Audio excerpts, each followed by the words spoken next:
Assalamualaikum warahmatullahi wabarakatuh. Saya Moreski dari kelompok 2 dan kami dari kelompok 2 ingin menjelaskan mengenai teks hortatory text. Ya, dimana hortatory text ini terdiri dari definisi, struktur, dan juga kaidah kebahasaan. Jadi ada 3 yang menjadi poin dari yang kami ingin jelaskan. Jadi sebelumnya alangkah lebih baiknya saya akan memberikan definisi atau pengertian dari hortatory text itu. Jadi hortatory text itu adalah is a type of spoken or written text that is intended to explain to listeners or readers that something shall or shall not happen or be done. Jadi hortatory text ini ibaratkan sebagai 11-12 sama analytical exposition, yang dimana di situ terdapat pendapat dan juga fakta. Akan tetapi hortatory text ini lebih ke arah saintifik atau berupa fakta, dan sedangkan analytical text itu lebih ke arah argumen atau pendapat kita sebagai penulis analytical tersebut. Jadi sudah kita simpulkan bahwasanya hortatory text itu adalah teks yang dimana berisi fakta yang berisi saintifik. Contohnya itu kayak saintifik, artikel akademik, dan juga masih banyak lainnya. To persuade the readers that something shall or shall not be the case or be done. Jadi secara singkat bahwasannya tujuan dari hortatory text ini adalah memberitahukan kepada pembaca bahwasannya itu emang harus kita lakukan dan tidak seharusnya kita lakukan. Maksudnya kayak gini, kalau misalkan di teksnya itu memberitahukan mengenai dampak bermain HP yang secara berlebihan, itu merupakan suatu hal yang saintifik atau suatu hal yang ilmiah.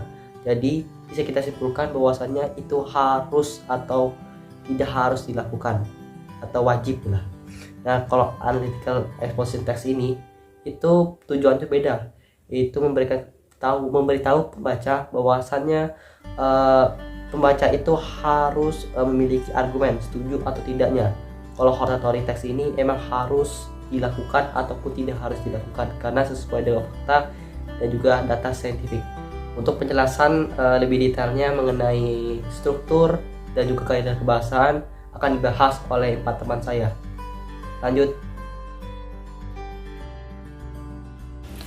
So I want to explain to friends all about the generic structure, which consists of 3 parts.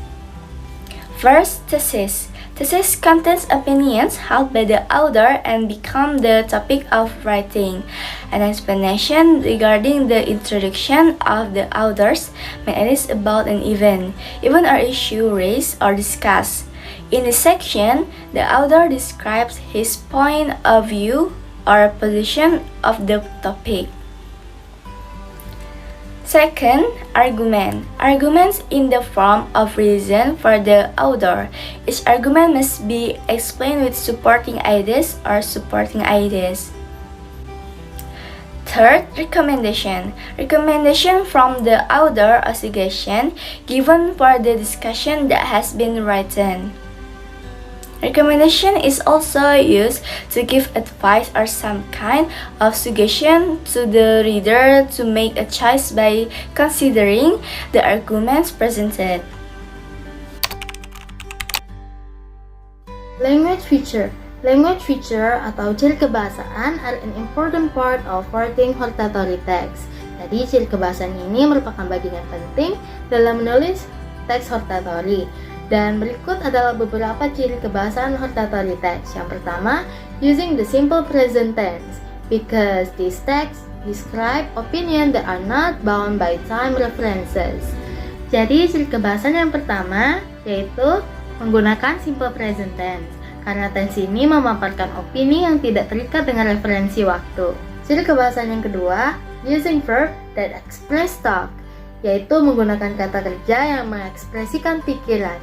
Contohnya, experience, feel, know, realize, sense, think, dan lain-lain. Ciri kebahasaan yang ketiga yaitu using internal conjunction atau kata penghubung. kata penghubung itu sendiri mempunyai 4 kategori. Kategori yang pertama yaitu addition atau conjunction tahap penambahan. Contohnya besides, in addition. Yang kedua comparisons atau conjunction perbandingan. Contohnya but, meanwhile, on the other hand.